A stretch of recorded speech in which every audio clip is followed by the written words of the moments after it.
Good morning. Today we are going to learn the proportions of the human face.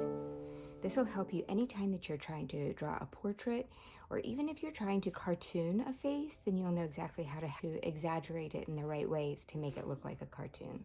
Let's get started.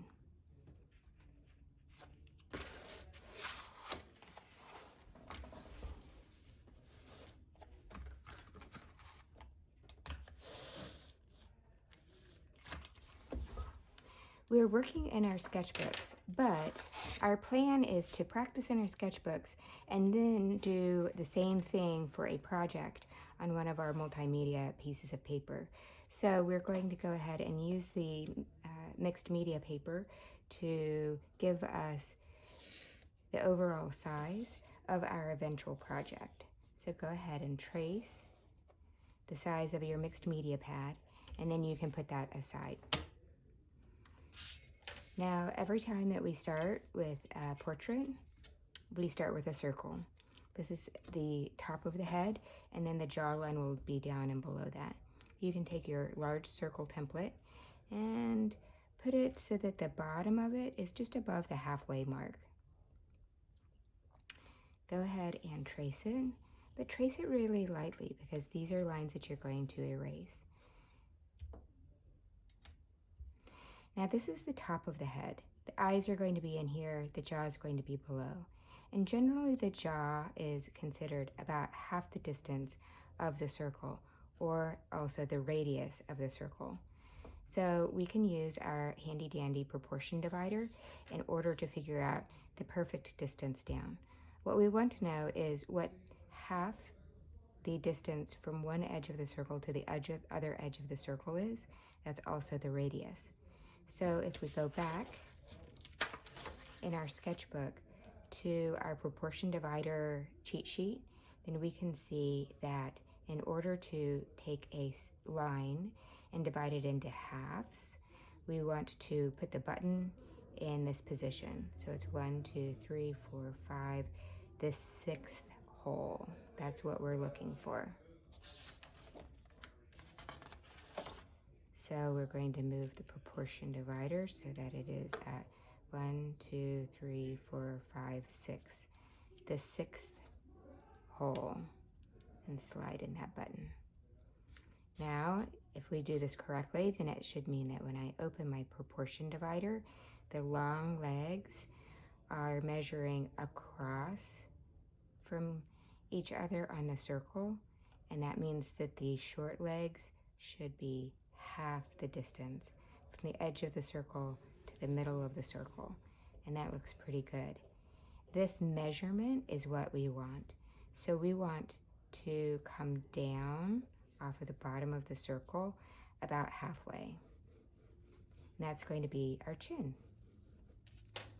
Now we're going to turn the circle into something that's a little bit more of an egg or an oval, just by taking some lines off of the edge, the very far outer radius, and then coming down to meet that that line that we put in earlier, and we're going to do the same thing over here. So we're just coming down.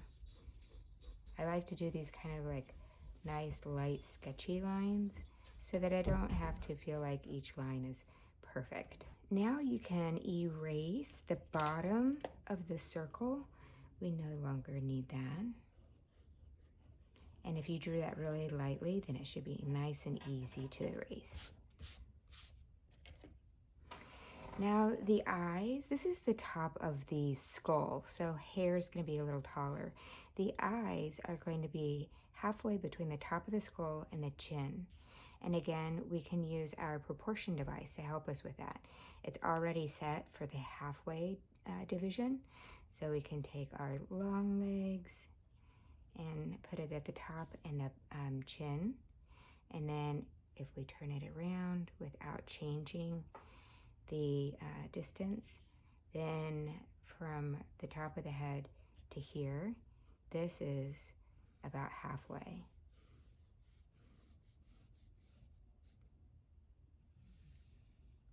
And I'm going to go ahead, this is where the eyes are. And I'm going to go ahead and make some notes over here on the right hand side. So please follow along. This will be a guide so that you can remember where the features are. So this is where the eyes are going to be.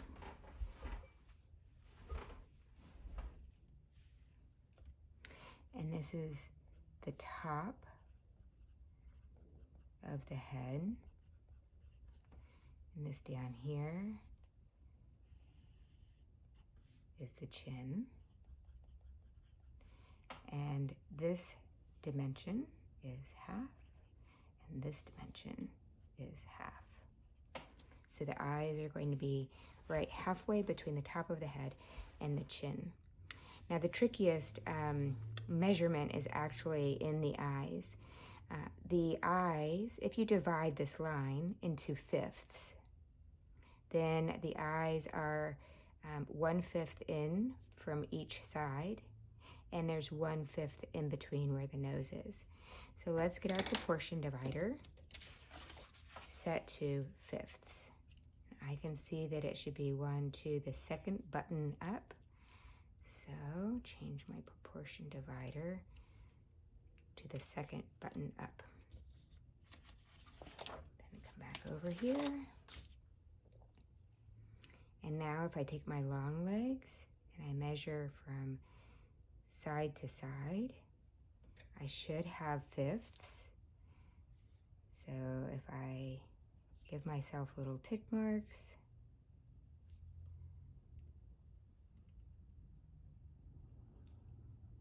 then it should be pretty close to fifths across. So now this is one eye and this is one eye.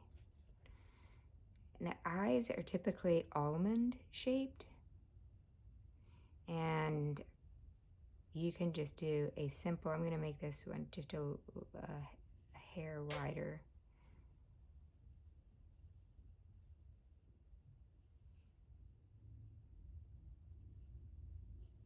I like to put a little tear duct shape in the center of mine over there. It's always really tough to get things symmetrical. So if you have two eyes, in general, you want them to be as symmetrical as you can. But the neat thing is that most people aren't perfectly symmetrical. So just do the best that you can and know that that's going to be good enough. So these are the eyes. And typically we want to do another little line above the eye, which is the eyelid flap. And then we want to put in our eyes, and the eyeball itself is pretty big. It is like this big, but the part that we see is the pupil and the cornea. And so typically the bottom of that pupil and cornea, the bottom of it, touches the bottom of the lid, and then the top of it is up underneath the eyelid.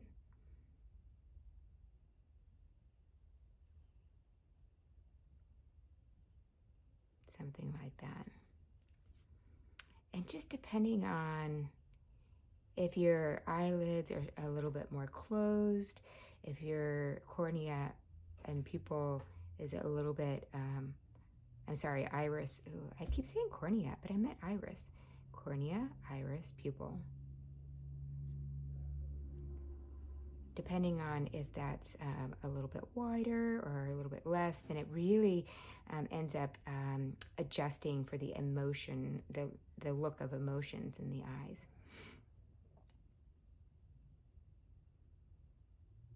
Now we're going to go ahead and put in the nose, and the nose is a little bit above the halfway mark between the eyes and the chin. So we're going to go back to our halfway mark, which means the button is going to be 1, 2, 3, 4, 5, 6 in the 6th spot. 1, 2, 3, 4, 5, 6. So it should give us halves again. I can test it if I want to. Yeah, that's going to give me halves. That's good. And we want to measure halfway between the eyes and the chin.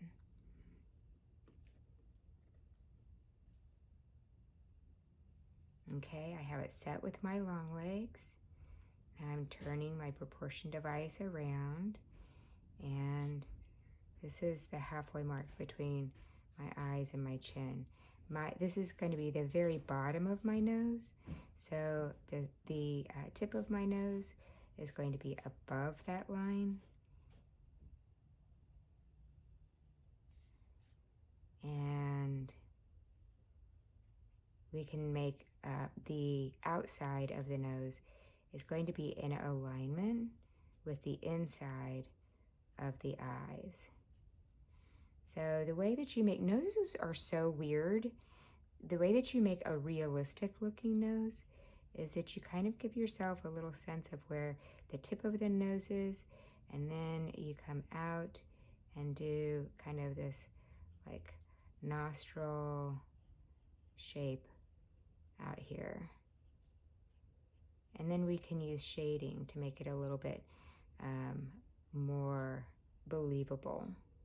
So that's going to be just above the 1/2 mark is your nose.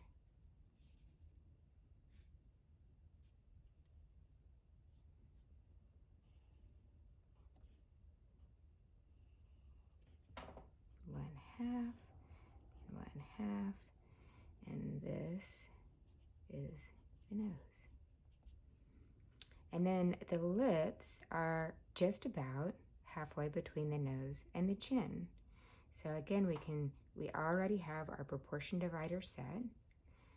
We can put one tip at the nose, one tip at the chin, turn it around, and indicate this is actually the bottom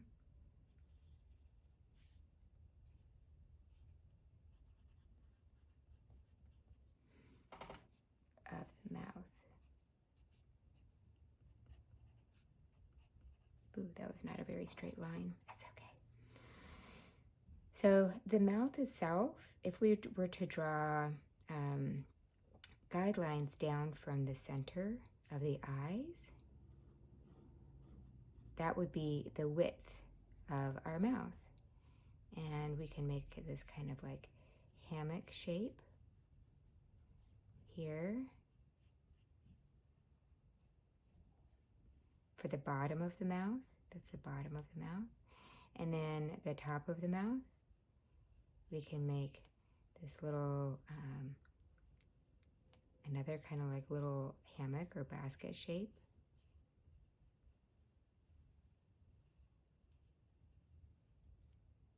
And then that's the top of the lip. And then the line that's in between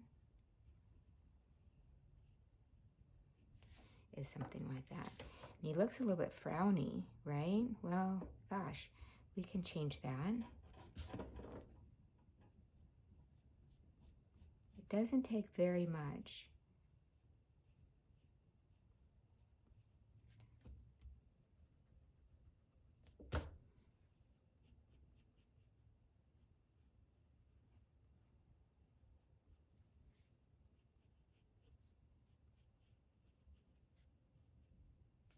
And then this little shape in here, this little indentation, is called a philtrum.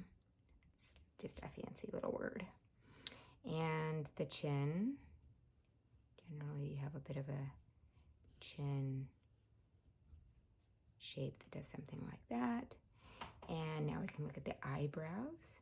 So the eyebrows, the center of the eyebrow comes off of the center of the eye. I'm going to give myself a little guideline here. And then if you were to take your pencil and you were to lay it down so that it touches the edge of the nose and the edge of the eye, then that is where the other guideline comes out. And the eyebrow goes someplace in here. Now, the higher the eyebrow, the more your person is going to appear to be surprised. And the lower the eyebrow means that they'll appear to be mad. So you can kind of decide the expression that your person has.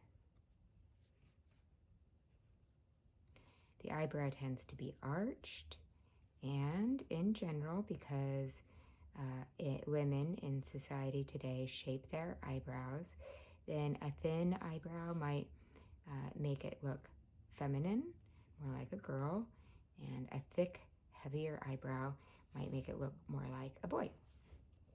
So you can kind of choose like how your eyebrow is going to be shaped. Okay, now there's just a few more things. The ears, the rule for the ears is that the top of the ear is at the top of the eye, and the bottom of the ear is at the nose. So we can come out here and say this indicates the ear. And while we're here, we might just do a little bit more shaping of this head, just a little bit of indentation here, right at the temple. This is where your temple kind of sinks in a little bit. And then depending on your person, if there are prominent cheekbones or not, you might have just slightly prominent cheekbones.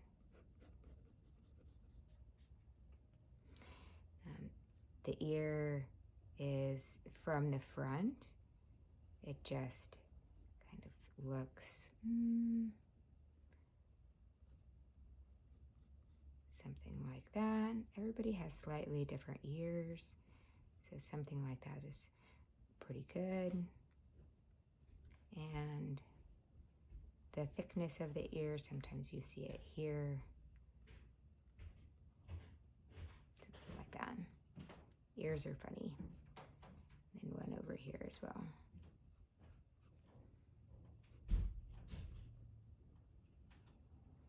So it's pretty neat because most of these proportions are based on half, with the exception of the eyes. So it's pretty easy to remember. Usually about this time people say, oh my gosh, it looks like an alien, or everything looks like it's too far down. Here we can kind of indicate the shape of the nose in there. So we're going to add hair and a neck. Let's do the neck first. The neck comes off of the head right around the place that the ear is.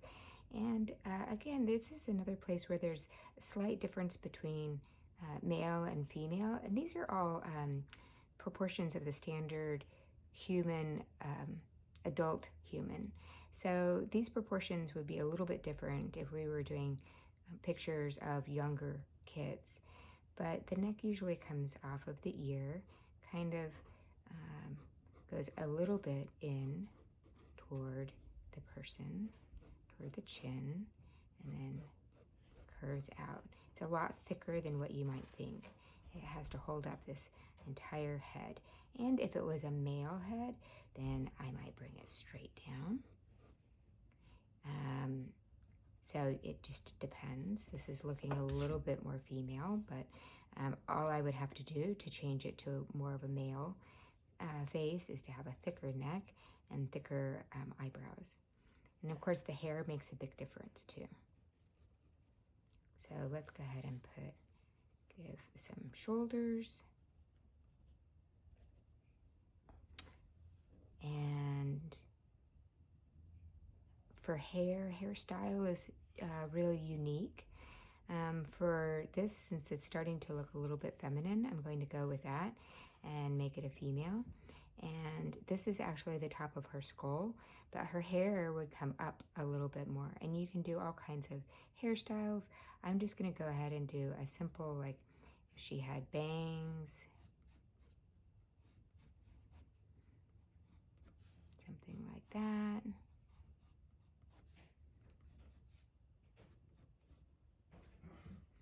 And maybe she has some hair that kind of frames her face.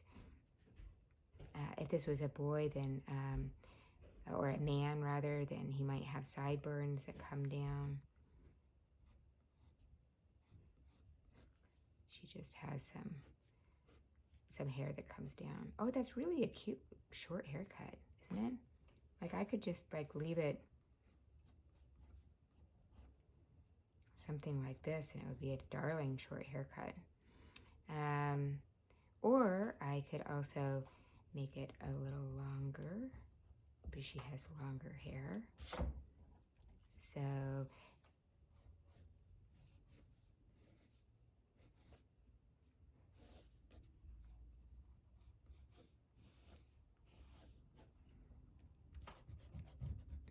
maybe adjust this a little bit.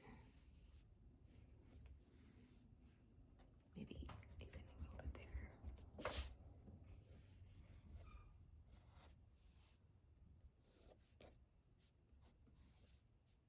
And that hair would just go straight down her back. And maybe I want to give her a headband. It would be sitting right on top of her skull, so I can actually use that line that I had before. Like that. Now you can come back in and erase your guidelines.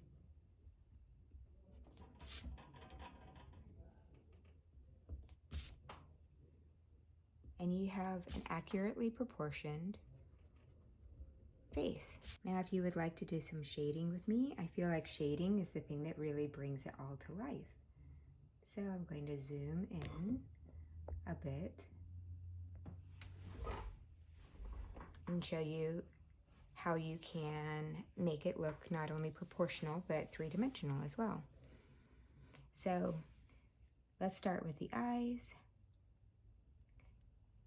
In order to kind of emphasize that this lid casts a shadow, we can shade in just underneath that lid a bit.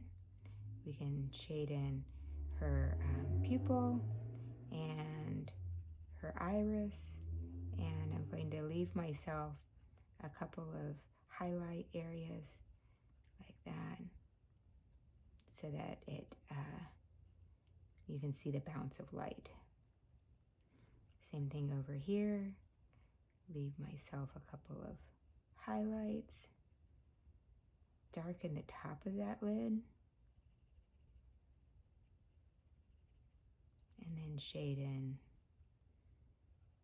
Go ahead and shade a little bit.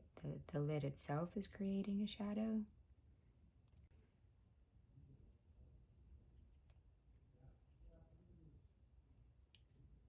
And with a really sharp pencil, you can add some texture for the eyebrows.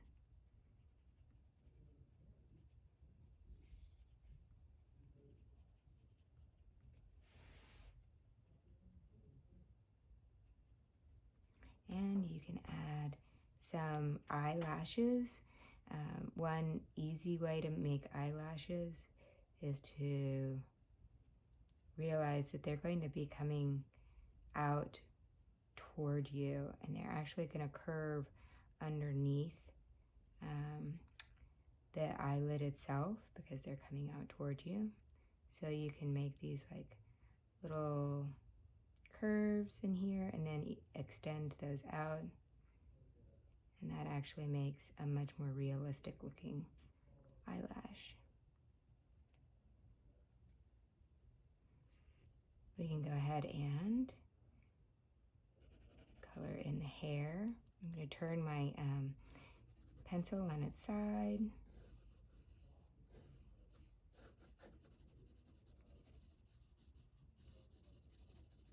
And I'm trying to think about light and dark and where light is hitting her.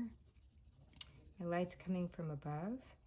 So as opposed to coloring in the whole, all of the hair, I'm just going to shade what is down and around her face, because what's up on the top of her head is being hit by light, and so it's going to be quite a bit lighter.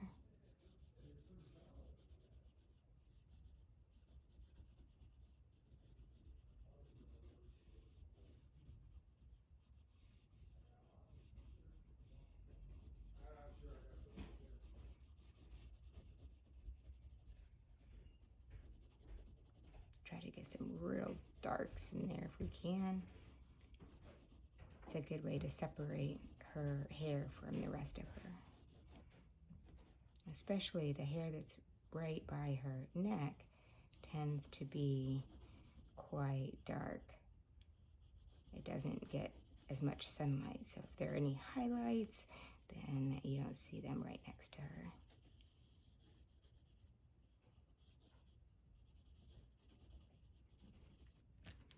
You can take your Q-tip and blend and blur a bit. It's a nice way to kind of bring a little bit of shading into the top of her head, but leaving it light too.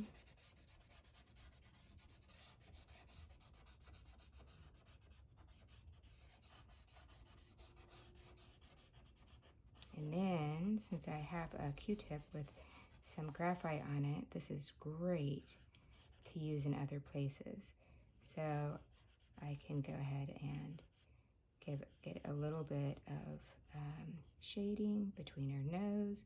I need to decide which direction the light is coming from. So I'm going to say the light is coming from the top right, and I'm going to remember that. So this side of the face is going to be in shade a little bit, and I can just use the Q-tip that I have with my graphite on it already and start to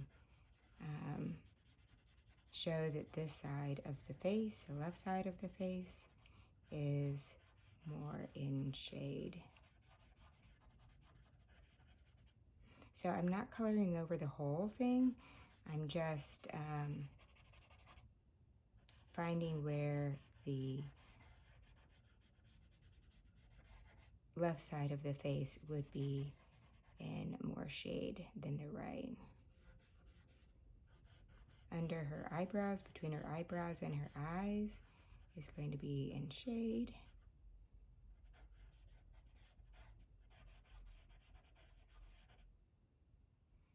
And under her nose. And especially that top lip.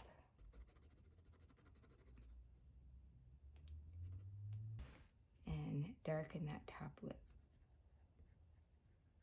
And especially that line that's between the top and the bottom lip.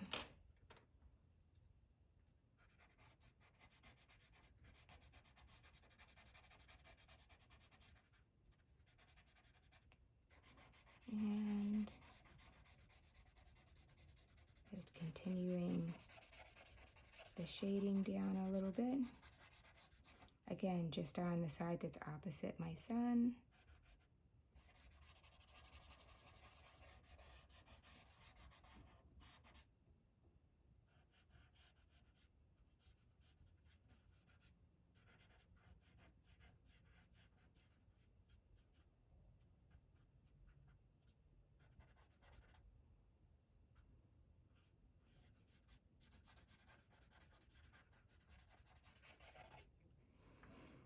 And maybe we give her eyes just a little bit more definition, because we are always so, the eyes are such a big deal. So we can add just a little more interest to the eyes. Make sure that we still have that little line that indicates where the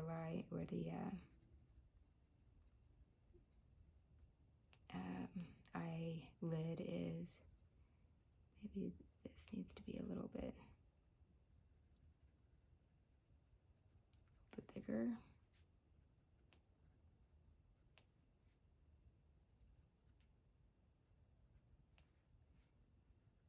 And if you've lost any of those lines from shading, then you can get them back.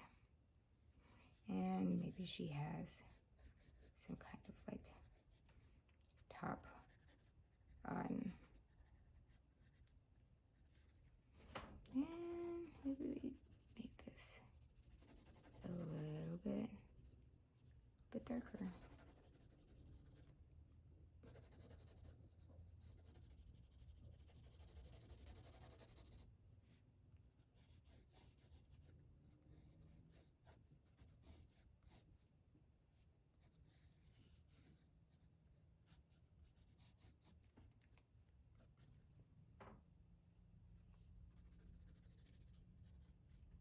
Okay, great job. So that's a female with accurate proportions of the human face.